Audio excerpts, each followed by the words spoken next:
Les Actes des Apôtres, chapitre 27. Lorsqu'il fut décidé que nous nous embarquerions pour l'Italie, on remit Paul et quelques autres prisonniers à un centenier de la cohorte Auguste, nommé Julius. Nous montâmes sur un navire d'Adramite qui devait côtoyer l'Asie, et nous partîmes, ayant avec nous Aristarque, macédonien de Thessalonique. Le jour suivant, nous abordâmes à Sidon, et Julius, qui traitait Paul avec bienveillance, lui permit d'aller chez ses amis et de recevoir leurs soins.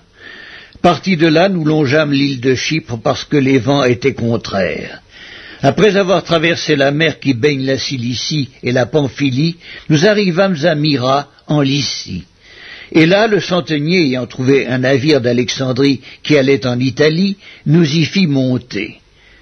Pendant plusieurs jours, nous naviguâmes lentement, et ce ne fut pas sans difficulté que nous atteignîmes la hauteur de Cnide, où le vent ne nous permit pas d'aborder. Nous passâmes au-dessous de l'île de Crète, du côté de Salmone. Nous la côtoyâmes avec peine et nous arrivâmes à un lieu nommé Beauport, près duquel était la ville de Lazée. Un temps assez long s'était écoulé, la navigation devenait dangereuse, car l'époque même du jeûne était déjà passée.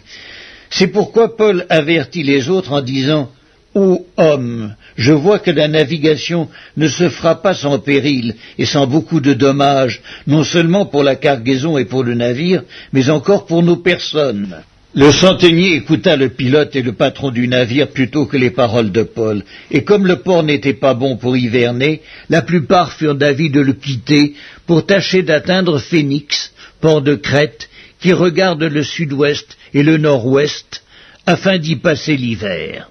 Un léger vent du sud vint à souffler, et se croyant maîtres de leur dessein, ils levèrent l'ancre et côtoyèrent de près l'île de Crète. Mais bientôt un vent impétueux qu'on appelle Eurachylon se déchaîna sur l'île. Le navire fut entraîné sans pouvoir lutter contre le vent, et nous nous laissâmes aller à la dérive. Nous passâmes au-dessous d'une petite île nommée Clauda, et nous eûmes de la peine à nous rendre maîtres de la chaloupe. Après l'avoir hissée, on se servit des moyens de secours pour ceindre le navire, et dans la crainte de tomber sur la Syrte, on abaissa les voiles. C'est ainsi qu'on se laissa emporter par le vent. Comme nous étions violemment battus de la tempête, le lendemain, on jeta la cargaison à la mer, et le troisième jour, nous y lançâmes de nos propres mains les agrès du navire. Le soleil et les étoiles ne parurent pas pendant plusieurs jours, et la tempête était si forte que nous perdîmes enfin toute espérance de nous sauver. On n'avait pas mangé depuis longtemps. Alors Paul, se tenant au milieu d'eux, leur dit « Ô hommes, il fallait m'écouter et ne pas partir de Crète, afin d'éviter ce péril et ce dommage. Maintenant, je vous exhorte à prendre courage, car aucun de vous ne périra, et il n'y aura de perte que celle du navire. Un ange du Dieu à qui j'appartiens et que je sers m'est apparu cette nuit et m'a dit « Paul, ne crains point, il faut que tu comparaisses devant César, et voici, Dieu t'a donné tous ceux qui naviguent avec toi. C'est pourquoi, ô homme, rassurez-vous, car j'ai cette confiance en Dieu, et il en sera comme il m'a été dit. » Mais nous devons échouer sur une île. La 14e nuit, tandis que nous étions ballottés sur l'Adriatique, les matelots, vers le milieu de la nuit, soupçonnèrent qu'on approchait de quelque terre. Ayant jeté la sonde, ils trouvèrent 20 brasses. Un peu plus loin, ils la jetèrent de nouveau et trouvèrent 15 brasses. Dans la crainte de heurter contre ces écueils, ils jetèrent 4 ancres de la poupe et attendirent le jour avec impatience.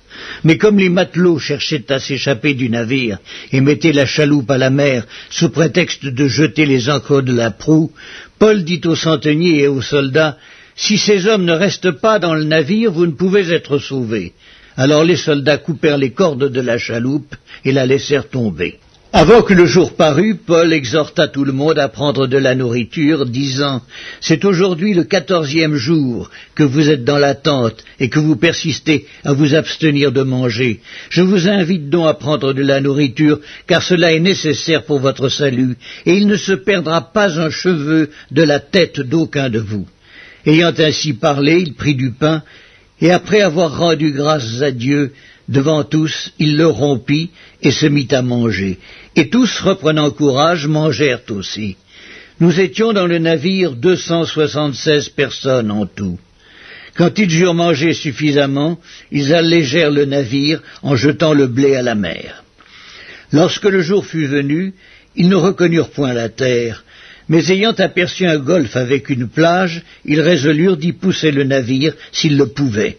Ils délièrent les ancres pour les laisser aller dans la mer, et ils relâchèrent en même temps les attaches des gouvernails. Puis ils mirent au vent la voile d'Artimon et se dirigèrent vers le rivage.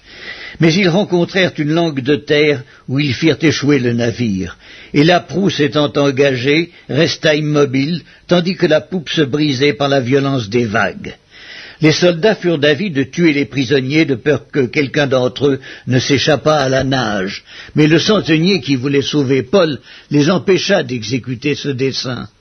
Il ordonna à ceux qui savaient nager de se jeter les premiers dans l'eau pour gagner la terre, et aux autres de se mettre sur des planches ou sur des débris du navire. Et ainsi tous parvinrent à terre, sains et saufs.